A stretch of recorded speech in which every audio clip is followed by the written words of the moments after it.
All right. Who is actually here for this? Yo. Why are you sitting way over there? All right.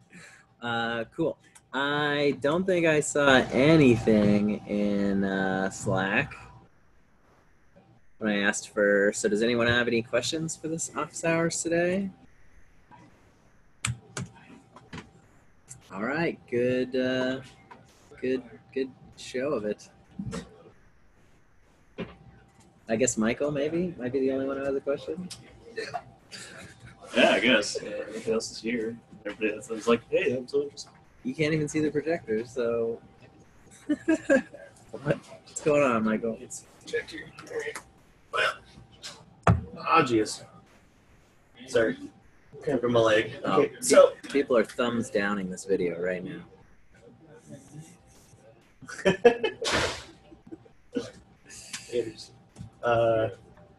Let me get my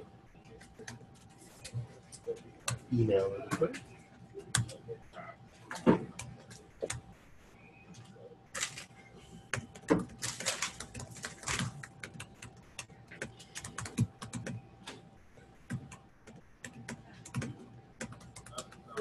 Okay, so one, HTTP request anatomy.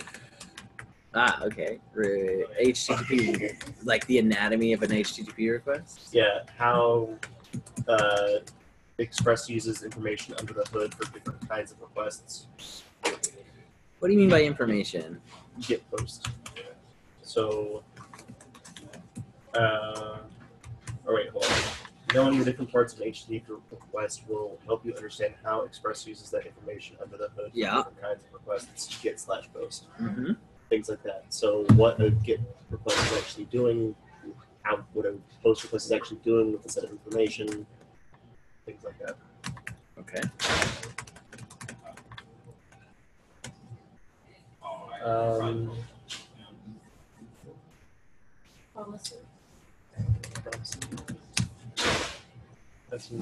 There's one I'm testing database functions. I've done that like so many times. It's recorded.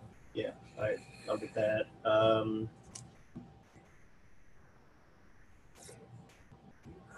of them was writing a simple JavaScript code in a browser. I'm not sure what that means. Also, if you could take a look at some of the code that I wrote, we can do that. Help me troubleshoot why it wasn't working. Sure. Just like the part 3 of phase 3. Okay. Yeah. Express middlewares and order of execution. Okay. Cool. Yeah, we can talk about this stuff. Cool.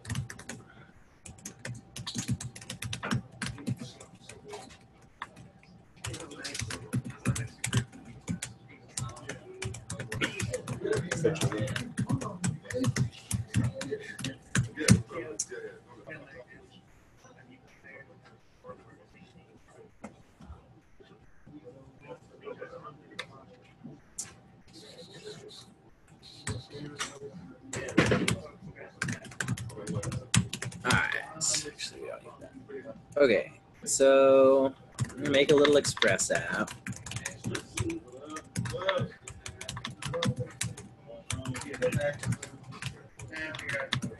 And I'm gonna try and talk about the order of operations and the request anatomy thing at the same time, and probably cover most of this. So we'll do these things after that. So in terms of the order of operations, Express just does everything in the order at which you defined it for the most part. They could be a little bit more complicated than that, but if we just do this,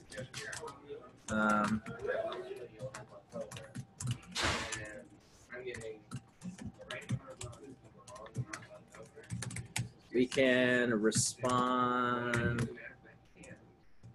with text.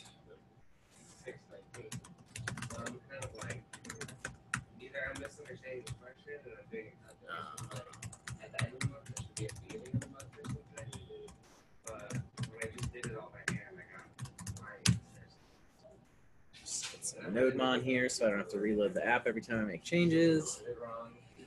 So if we make 2 routes or 3 routes like this, Yeah, it's I mean, the only hard thing is the percent that it depreciates increases every other month. oh, I didn't start my server. Very end, app.listen, and I'll just force this to be on 3000. All right, great. So here's our app, and we've got these 3 routes, and we just get back hello from route 1, because when the request comes in, it goes through each route and looks for the first route that matches, and the first route that matches, it will call that route and expect it to do whatever it needs to do. So we could do something, we could call next, and if we did nothing but just call next, we actually get to here, and I'll show you that by some logs here.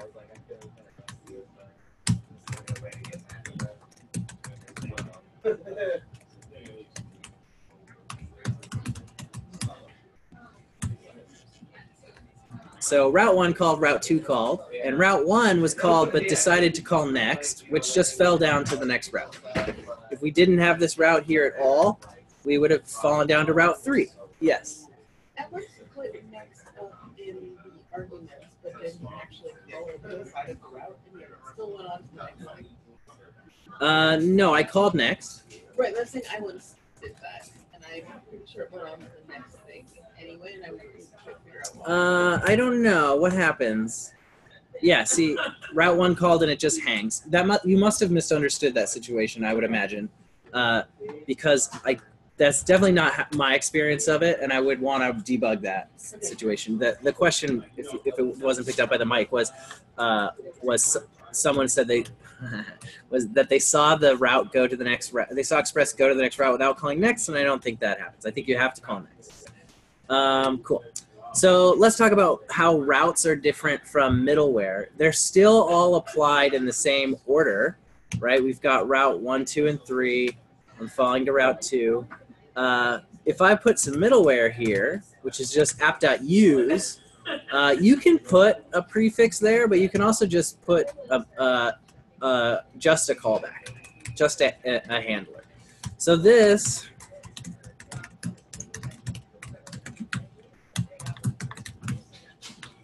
is just going to get called for every single request that comes in. So for example, if I go to a request that has no handler, right, there's none of my routes match this URL, but the middleware still gets called, right? So, and the order matters. So if I go back to the home page and I put this middleware after route 1, we're going to see route 1 called, which called next, which got to the middleware, which then called next, which then got to the next route. Yeah. Is that like a catch-all? Is what a catch-all? Like just yeah, if you don't have anything as the first, you can provide a a prefix or something like that, and to the middleware command, and this will make sure that this middleware is only called for routes that begin with this route. So I assume you could do some sort. I don't know that this syntax works, the star, but star path or something might work. just a star will go to any Oh my God. Let's find out. Yeah, it didn't call this. Do you think just star? A star will just get anything that you didn't define. Oh yeah, there we go. It did work. So if I just go to admin foo bar, then the 0 parameter was set to that path. I thought you could name this, but I guess not. But anyway, yeah, so usually for every single middleware that you want on every single request, you're usually going to put these above any of your routes, but you can put them after certain routes. So this whole thing is just a list. It's just an ordered array, essentially, internally, that just says, like, go down this list of routes in middleware, and for the ones that match, call that thing, and give it a next method that will continue to go down that list. So if we're looking at something like body parser,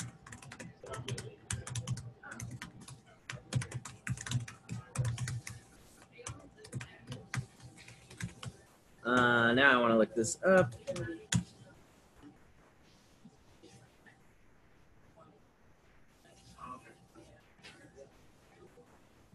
Because I can never remember the syntax for this. There we go. So if I use these two middlewares here, bodyparser.url encoded and .json, these are returning functions. These are returning functions that look very much like these. That a function that is a middleware that takes a request and a response and a next. And it's doing it's parsing the body, and then it's putting that onto the request object, and then it's calling the next function. So let's look inside of that. Let's look inside of the body parser.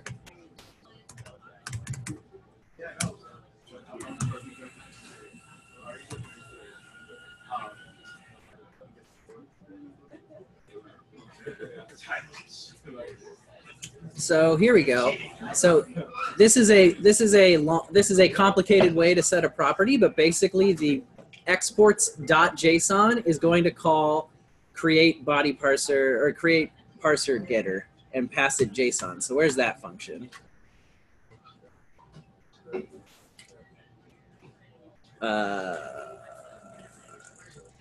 I see.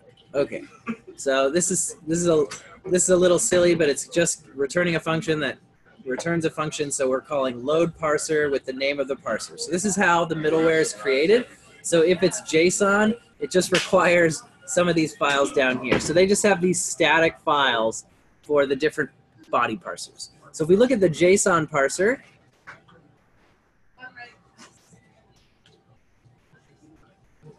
this is returning this is taking the options. So if we look in our code, when we say JSON, we could have passed some options in here. So that's what would be passed here, but it's defaulted to an empty object. And it does a bunch of stuff that we don't need to totally understand. But somewhere in here, we'll see that we're JSON parsing the body, which the body is being found.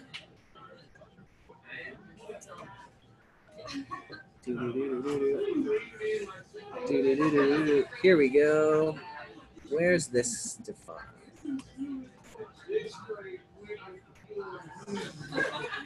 Okay, so this is the ultimate middleware that's being returned from here. So this big function here is the piece of middleware that is called by Express, and it gives it the request, response, and next. And it has this little check code to tell you that you've installed more than one body parser in case you try to run a body parser more than once over the same request by mistake. It'll throw this little debug warning. And then it sets the body to be an empty object. And then it uses this helper method to find out if the request has a body or not. And it looks to see it just debug. This debug method is just for logging when we have debugging turned on. So we can ignore most of those. There's a should parse method that if it's false, we just call next. We don't parse the body. We can look at that in a second. It looks at the character encoding from the request and just checks to see if it's UTF-8 or some other UTF format. And if there's an error, if it's in a format we don't support, we create an error, and if you pass an error to next, it's kind of a special way to call next to tell Express to report that error. And then there's this read function that's called that reads the body. So this is all broken up into a bunch of like helper functions, and there's more code than we need to go through, but this should help you understand that basically what's going on in this encoding is something like this. I'll do some pseudocode, right? we don't currently have a request.body. That Express doesn't do that for us. Body parser has to do that for us. So what this is doing basically is saying JSON parse the request, and I don't know how you get the body from the request. Headers, content type.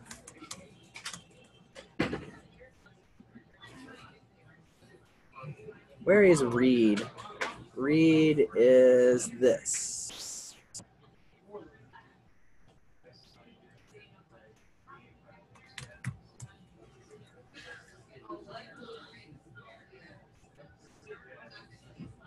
Okay, so this is more complicated than I thought it was. So there's actually this problem is actually a little bit more complicated, but let's just say raw body text, right? So this actually isn't the way that things work, because when Express receives a request, it can actually start handling that request before the full request is received. So let's say I'm doing a post to a server and I'm posting a 4 megabyte file. You can actually receive the headers that say it's a post to /upload or whatever, right? And I can start to handle that request before the full request has been uploaded. So I'm still streaming in the body of this post request. So what body parser is going to do when you say, hey, parse the body for JSON, is going to say, okay, I'm going to sit and wait until that read stream of all that content of the really large 4 megabyte body of this post request comes in, so I can get the whole thing and then parse it as JSON, right? So it's doing a bunch of stuff to like sit and wait and listen to that stream until it completes, until we get the full request. So I can't, so it's more complicated than what I'm showing here, but basically this is what the JSON body parser is doing. It's getting the full raw body of the, full raw text of the body and parsing it as JSON and assigning it to request.body and then calling next. And it's very similar with the URL encoded version. It's just getting that whole raw text body, parsing it as a URL encoded string, and setting it to request.body. So does that help clarify the sort of order of operations that Express is using, and then which we can get into more complicated examples? But then body parser is an example of a piece of middleware that every single request is going to flow through, basically. Every request that comes in is going to be analyzed by the body parser middleware, and if there's a body for which to parse, it will add that to request.body. Yes? Does that mean for like app.get, just do request.body, or do you still need this? Well, so a get request isn't going to have a body. So, Yeah, sorry. So no, it's fine. I just don't have a good example for this, but I should make one. So if we change our homepage get to be response.send, and I'll just put some HTML in here.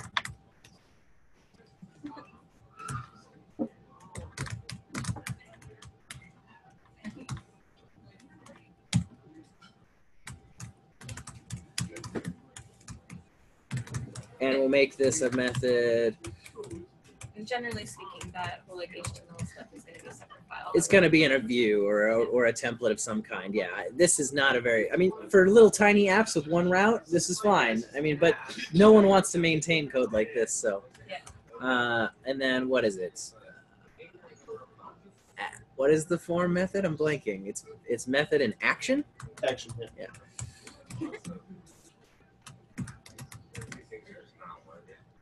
How about we just call this sign up?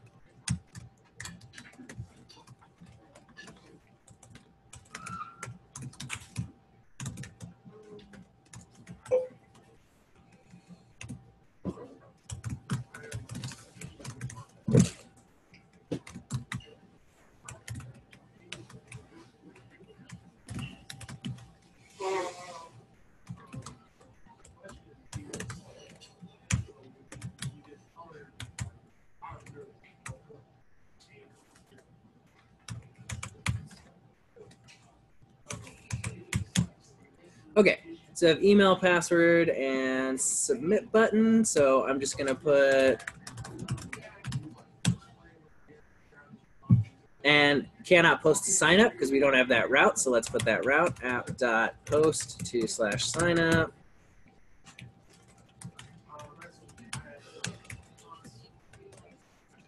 And console.log body, which is the request.body. And then we're just going to respond with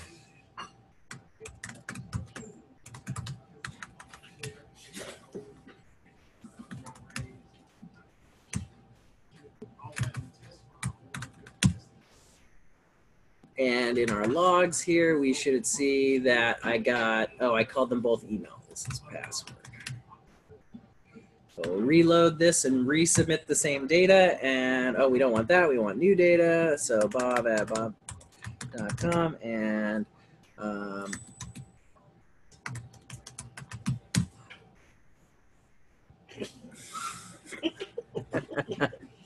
so does everyone see that coming in, right? I made a form with name, email, name, password, and it came in as an object with the property name and the property password. That was done by the URL encoded body parser. If I take that off and I resubmit that same request, request.body is undefined. That's not there.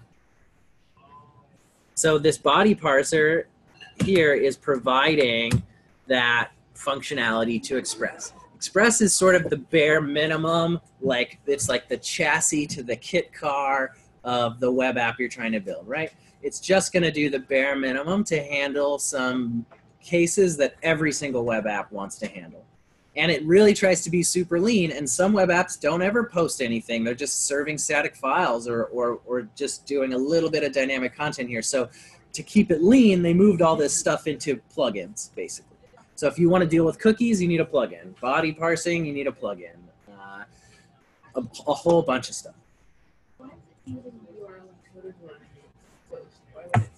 Because that's the standard that browsers use when submitting a request. So if we go into the network tab and we resubmit this request, I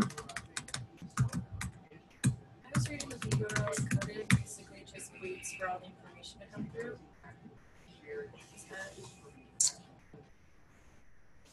that might be true. I'm not sure if there's a difference between like waiting for that full request to come in and complete.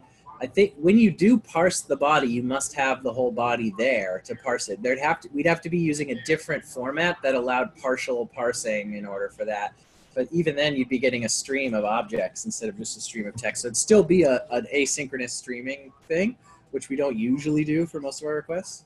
But if we look, I didn't do anything special to this form. It doesn't have any encoding on it. It doesn't have any special instructions. This is a default form, so I hit submit. And oops, I need to be on all. So here's the post to sign up that I did. Here's the headers. And we can look that the raw source was this, was a URL encoded string of our data.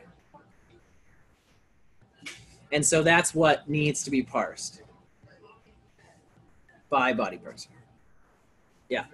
So the URL encoded, does that just handle like form data and not the JSON like page? So JSON wasn't around when forms were created and when they were standardized around. So in order to take in order to take data from the client to the server, HTTP does this with URL encoding because we do this for not just post requests but for GET requests, right? So if I go to Google and I just search for like frogs are, oh God, that's the worst. So what we're seeing is that it did a GET request and it just stuck this up in the URL. Yeah. So URLs were designed to receive information via query strings, and they had a format where encoding was set up so I could put special keywords like frogs, ampersand, cats, $, or question mark, awesome, right? So none of those characters like ampersand and question mark those are special characters that are special to a URL. So they get, oh God, adorable. So they get encoded, right? So if we take this string right here and we go into any JavaScript environment, all JavaScript environments have a built-in methods called decode URI and decode URI component.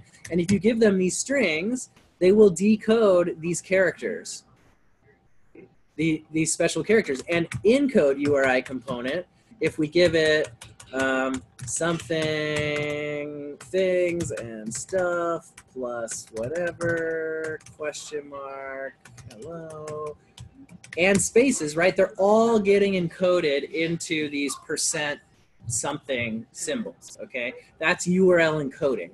So the forms by default are going to take key value pairs. Each form element has a name. If it doesn't have a name, it doesn't get included and it gets ignored. And you take the name and whatever the value of the form input is, and you set those up to be key value separated by ampersand URL encoded strings. There's no way that I'm aware of to tell a form, submit this as JSON. If you want that, you're going to have to stop the form from submitting by hand and do it yourself in JavaScript, where you encode the data however you want, and you use fetch or XML HTTP request or something to send an HTTP request to the server in the format that you want. Yes?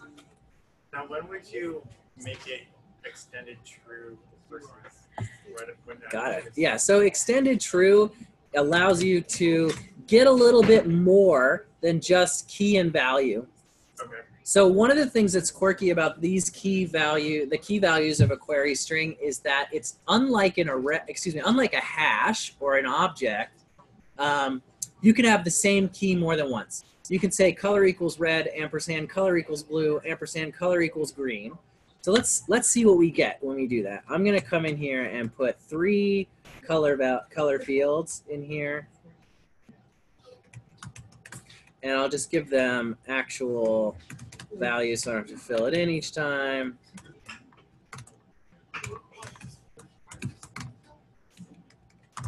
And instead of just logging this, I'm gonna use JSON to just send back the request body just so we can see it. This is a trick I do all the time when I'm building routes. Is I'll build my form, and then the thing that it posts to, I'll just have it post JSON back. So now I can see pretty quickly. I had 3 fields. If I look at the data for my post, I sent in color equals red, ampersand color equals orange, ampersand color equals blue, and you can get this back as like an array, right? So there's a little bit of extra functionality that you can get. It's not just key values. Sometimes you can get key and multiple values. That's not supported directly. I mean, it's supported in an expanded out way in this. But the extended format, extended URL encoding.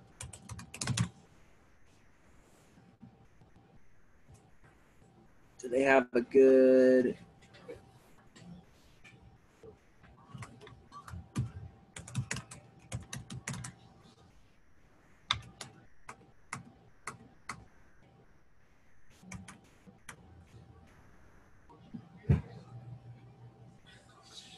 Got it. So the query string library, which is the library that's doing the parsing, it doesn't know anything about Express. This library just knows how to take a string and parse it, right? So this is what Body Parser uses inside of its query string parser. It uses the query string library, and then they'll probably tell us the details about extended. And let's see. Library use when false. When true, it uses the QS library. So QS by itself is just extended. It has the built-in, here we go. So you can see there's some special syntax going on in here. So this is still key value, right? According to the web, this isn't the brackets aren't special. That's just a key. But the parser that we're using looks at keys like that and treats them differently. So for example, if you say foo bracket bar, it will mean foo is an object, bar is the key, and this is the value. So it allows you to do some nesting, right? So one thing you can do is in this form, if we turn on extended true, instead of just saying email and password, we could say user bracket email and user bracket password. And let's see what the difference of our objects are.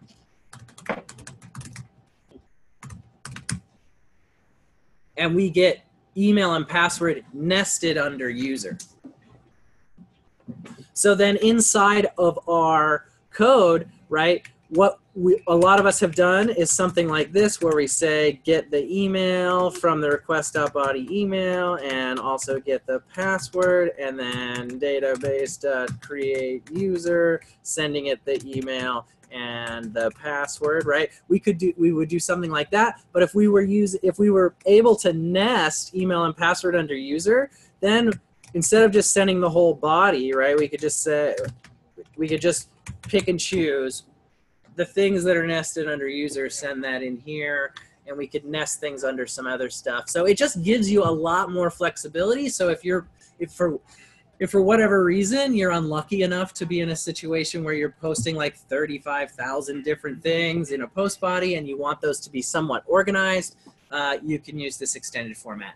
And if I were to guess, and I don't know this is true, this came out of the Rails world, which does this stuff by default, because the Rails framework does all this like default configuration for you. So when you say create a form for creating a new user, it will sort of automatically look at the user model, decide what those fields need to be, and it uses this extended format to like encapsulate all those fields under the user object or under whatever model you specified for. So this is not necessary to use, but it's an additional cool format that you can do to sort of give additional structure to your form fields. Another thing that we might do with this is if we had, talking about like the color example again,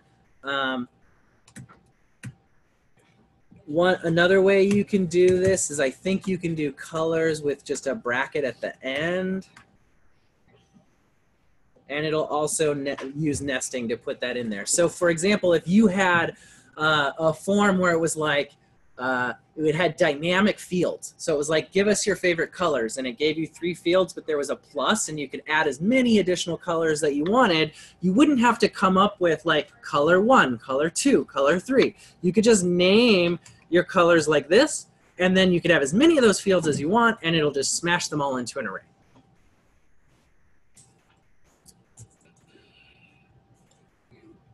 All right, so does that cover Express middleware and order of execution? And then, Michael, are you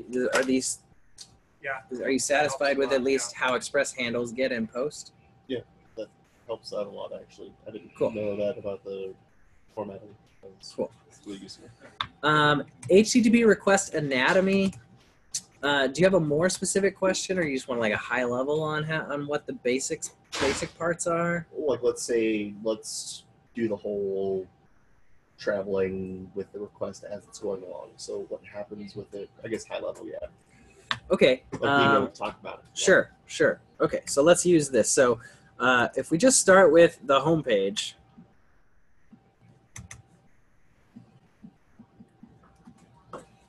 When I go to the home page, one thing you can remember is every time you're up in the URL here, there might be a rare exception to this, but every time you come up here, especially if you type something in and you hit enter, you are doing a GET request.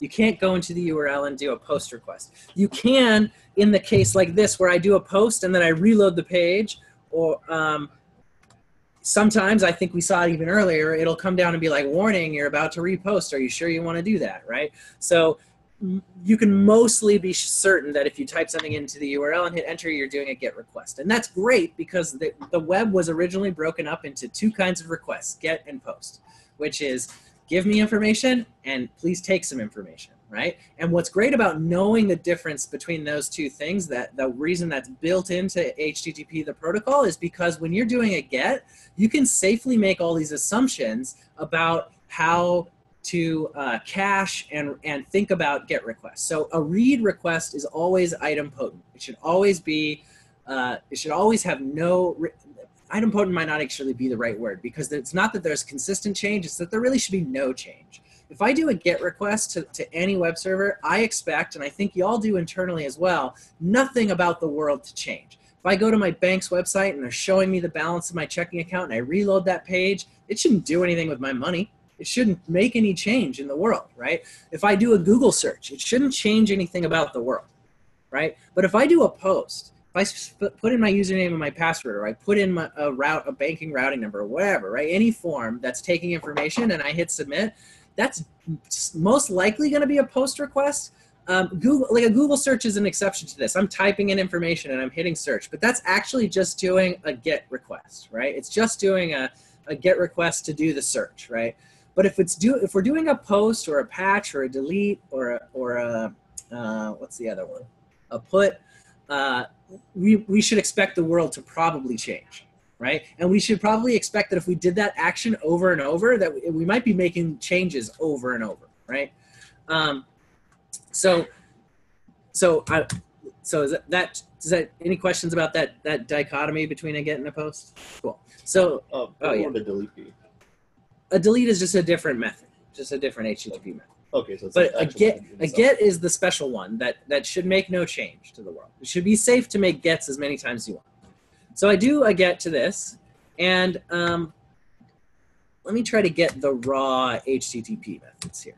So if I do curl-v and I give it a URL, and usually you want to wrap these URLs in quotes, here is the request that was sent in text form.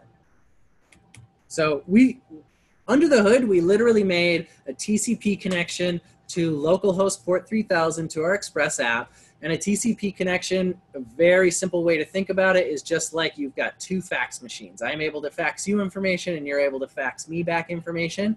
And those faxes come in slowly. So I'm able to read the first couple of lines that come in before I got the whole fax, right? So my Express app is actually able to start responding to and handling requests that came in via TCP, via fax, right? Before I even get the whole information, right? So this information was the whole request. There wasn't, it came in super quick, right? Because there's really nothing to it. I didn't do a post, there's no complex body. So I just say, hey, oh shit, that's not good. So I send this text along and I say, I would like to do a GET to /. And here's the host that I'm connecting on. And here's who I am, and I don't care what format you give me, I'll accept any format you want. That's what was said to the server. Does that make sense? Yeah. This is like the simplest request you'll ever see. And so Express saw that request. It sent it through the body parser, which said this isn't a post, there is no body, so I'll do nothing, and the body parser can't called next. It looked at this route and said it did not match our routing expression, and it decided to go to the next route. And then it saw this, and it did, oh, excuse me, I messed that up. It saw this route and saw it matched. It matched our request for /. Matches /, and we did a GET, and that's not listed here. Oh, no, it is. GET, right here. Yeah, so you see how GET space / matches GET /. That's what the Express uses for routing, is that top of the request there. And so the Express called this function, which decided to respond with this string. And so it put together the headers of the response. Here's the response. When you're reading curl, you got to look at these arrows. To the right is the send, and to the left is the response. So here's our send headers, our request headers, and here's our response headers, powered by Express. Here's the part, when you say express.send, it defaults to text HTML and character encoding UTF-8. It knows that this string that I'm sending back is 448 characters because it just called .length on that string. It does a little bit of caching, which we don't need to get into. E-tags is a form of caching.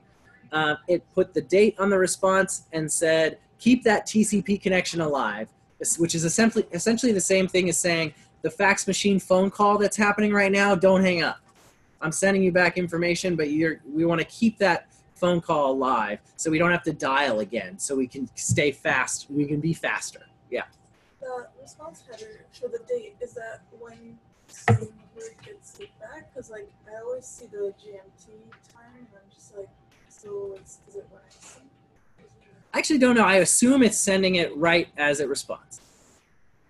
But maybe it's sending the date and time of when it got the request. I honestly don't know. We could look it up. We would probably Google something like HTTP date header and read all about what the complex specs. I'm sure there are complex specifications for what that date header should be.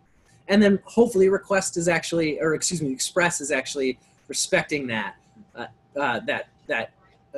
HTTP spec as best it can. I'm sure that it is. And then after the headers, we have the body, and then we close the connection. So that's really simple. We can get into a more complicated example. So let's look at what it's like when we do a post. Post with curl. I can't remember how to do that. There we go, cool. So you just do queries. So curl, if I do dash data, it assumes now you're giving data, so it's going to default to a post. I'm sure there's a way to explicitly say do a post, but let's just say email equals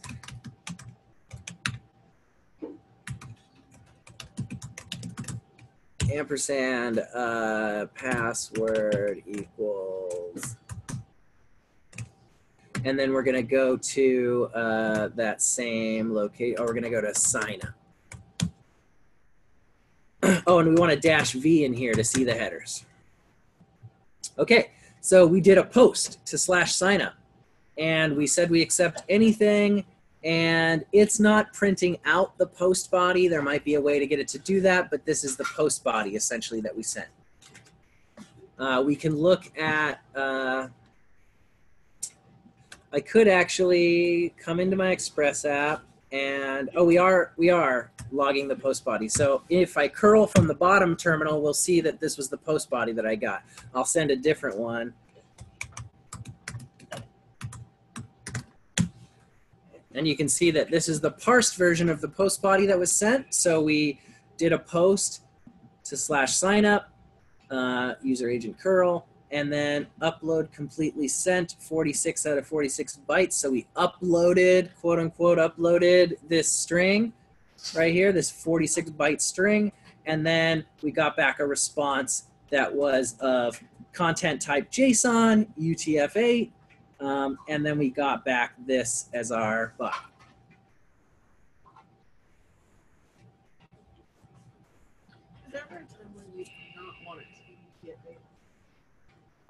Is there ever a time in which we'd not want to send UTF-8 strings?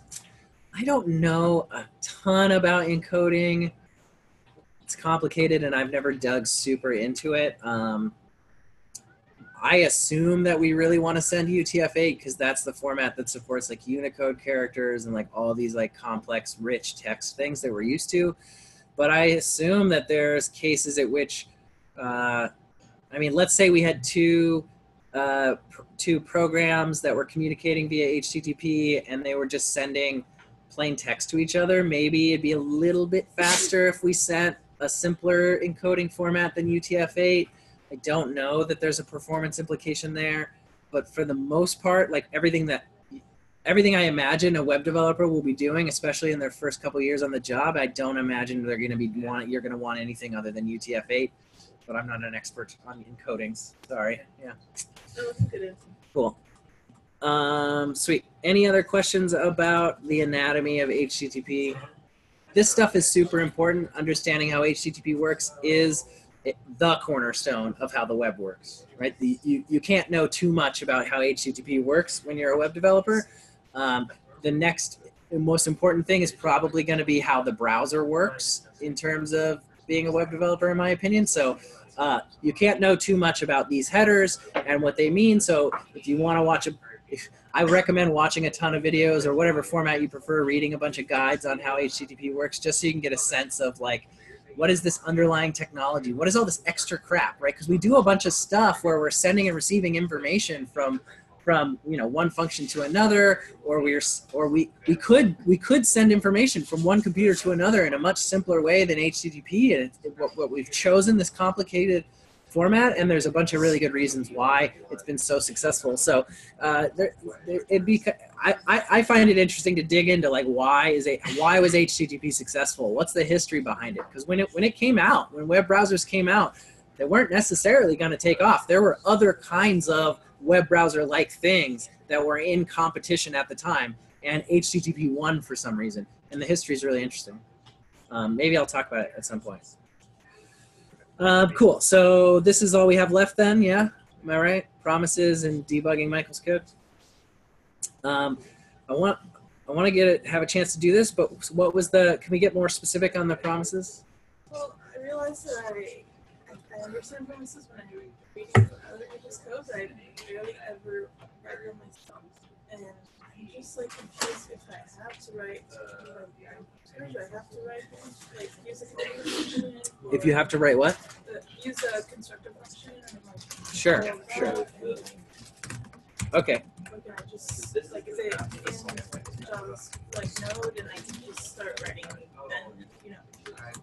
Yeah, so it took me a little while to get used to promises. I actually, the first project or two that I used them on, I really had a hard time like debugging what was going on, or some promises would just never resolve, and I was really confused. So I actually spent a bunch of time just playing with promises and logging things and just making sure that things happened in the order that I expected, right? So the easiest way to get started is you can just say promise resolve with a value, or you can say promise reject with any value that you want, but usually it's an error, right? So you can just start with these two helper methods that will create a promise that will immediately be resolved or immediately be rejected. And so you can say, well, if I had that promise and then I did something like this,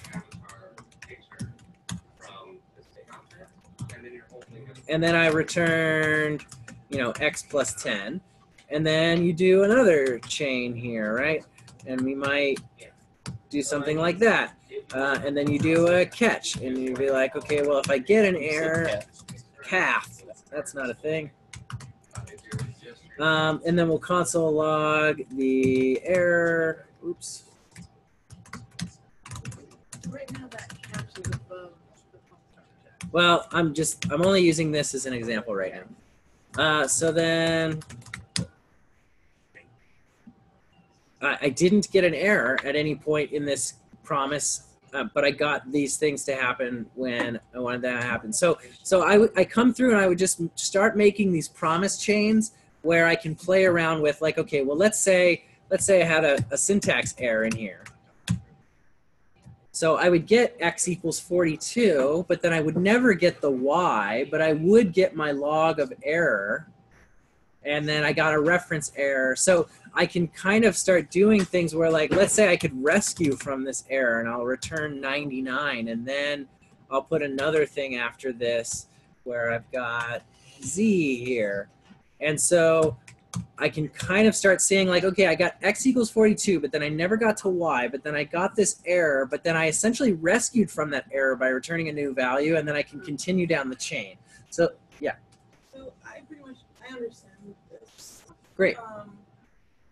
It's like when I'm writing it from scratch, like do I have to do the whole, like? So generally, you don't always have to do the new promise thing, but yeah. Sorry, continue. It would be useful if you could, I don't know if it's too long, but like write a callback. Sure. And, like, make it a promise. Yep. Yeah. So. And also, like, when do you use a promise and when do you not? Sure. Well, yeah, I'll try to answer that right now. So let's say we have a function called, I don't know, add. Let's say we have an asynchronous add function that takes A and B and a callback, and it just waits for no reason at all. So 1 second later, we will call the callback with A plus B. So now we can say add 45 and 83, and when you get back the sum, we're going to console log sum. Cool. So it waits a second, and then we get our sum. So here's an example of a function with a callback. How can we wrap this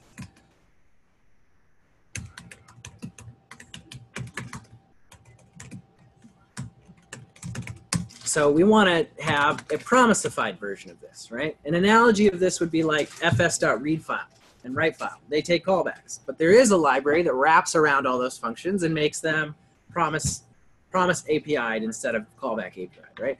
So the one way I generally default to do this is I just return a new promise that takes a function with a resolve that is given a resolve and reject function. And then I say add A, B. Yeah, that's like one line. Thank you. So for example, actually, if I was going to be, if I was going to comply with the standard thing, it'd be something like this, right? So in this case, I'm going to say, I'm going to call my callback version, and I'm going to say, if there was an error, we're going to reject with that error, else we're going to resolve with the sum. So now we can say add 100 to 75 dot then sum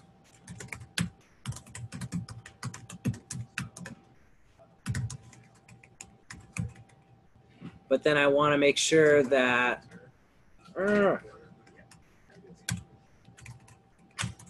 catch any error.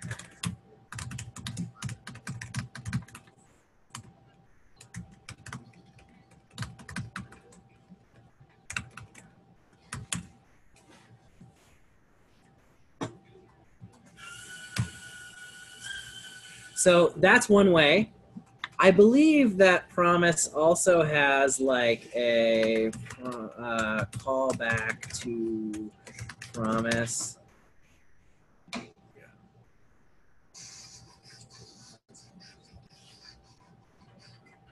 Yeah, so they're doing it that way, but I thought there was like a thenable or something. There was like a standard promise way to do this where you could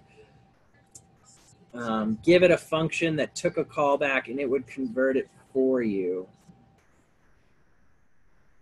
That's a jQuery thing.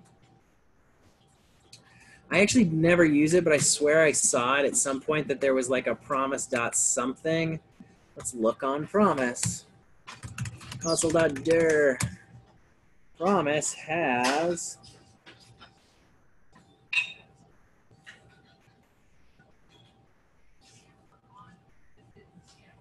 I don't see one. I could have sworn there was a way you could do something here that would have been like promise dot, you know, from I'm making this up, from callback function, and then you would pass it add A and B, and like we could create a function that did this generally, but this is the way that I always do it because this is most clear to me, which is that anytime you have an asynchronous process of any kind, you can just say make a new promise, and it gives you the resolve and reject, and then you just call resolve and reject at any point in the future that you want, right? So a simpler version of this would be a wait function that took milliseconds and then said return new promise with a function that takes resolve and reject, and we say set timeout,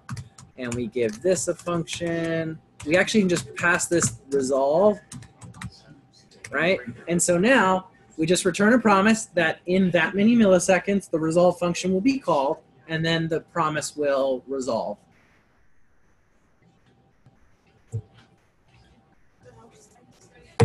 So let's try and use wait. So we're going to wait for 1 second. And then console.log, 1 second has passed. And then we're going to return wait another second and a half. And so now 2.5 seconds have passed. and then we'll wait another 500 and say 3 seconds have passed. 2, 3, something like that. Am I doing my math right? No. Yeah. Yeah. 1. Online 7,000.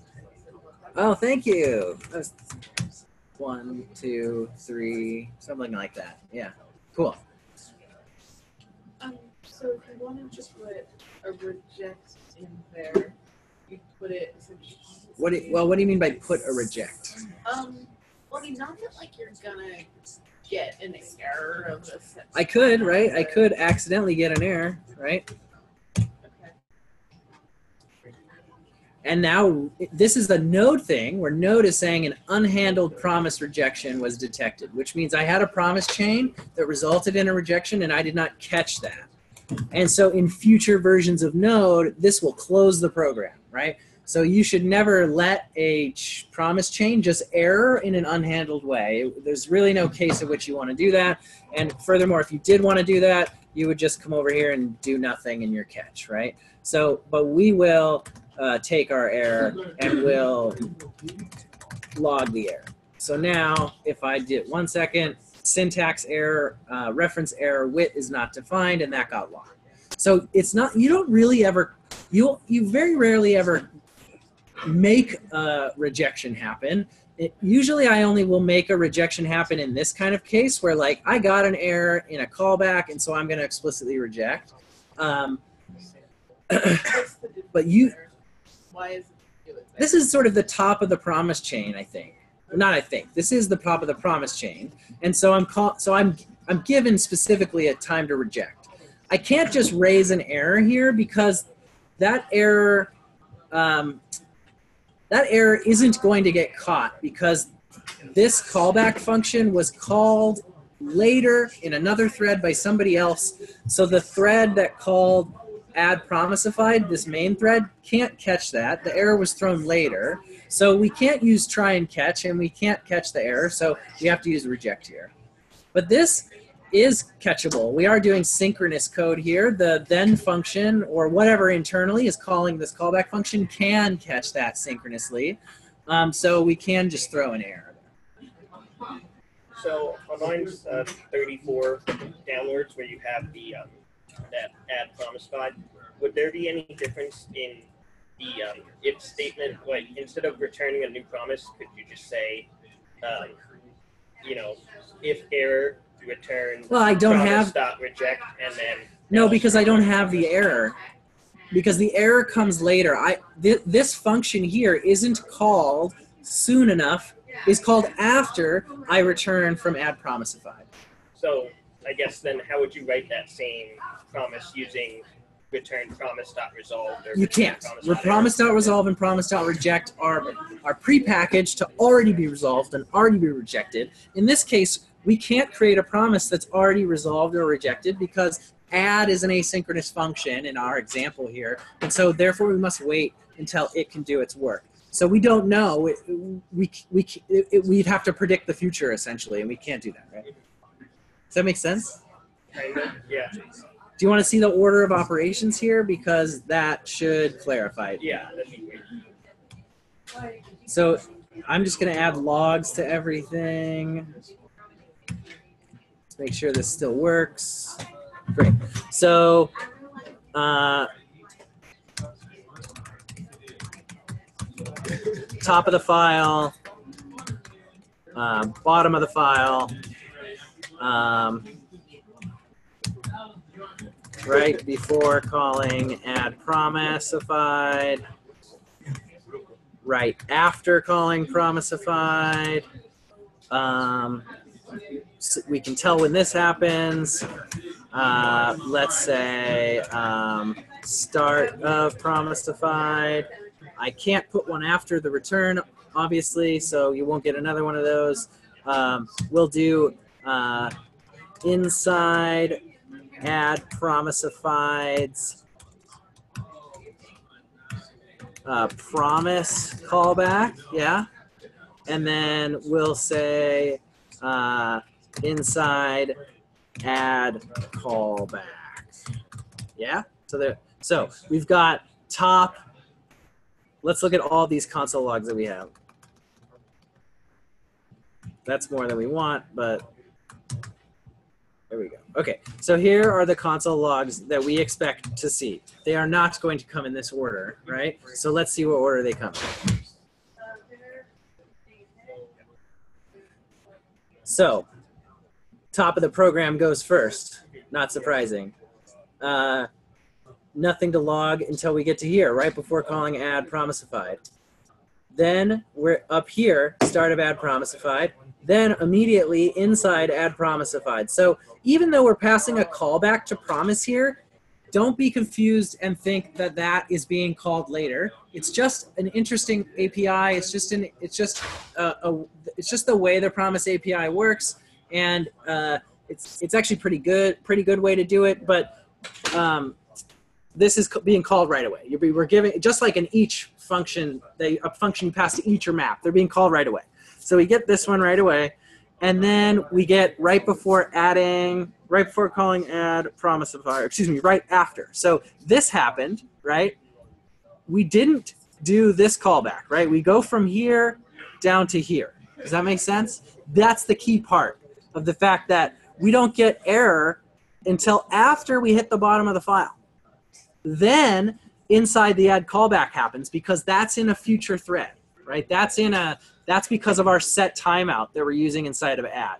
So we wait 1 second, then this gets called, which calls our callback with our new sum. We didn't get an error, so this gets called. We didn't get an error, so we call resolve, and then we get our sum. Does that make more sense? Does that clarify why we can't know the answer right now? If we knew the answer right now and it was synchronous, then we could get that answer synchronously and return promise resolve or promise reject. But we can't. We got to do it async. Okay. All right, that's all the time we have for today, folks. Thanks, everybody. Yeah, send me your code, Michael, and I will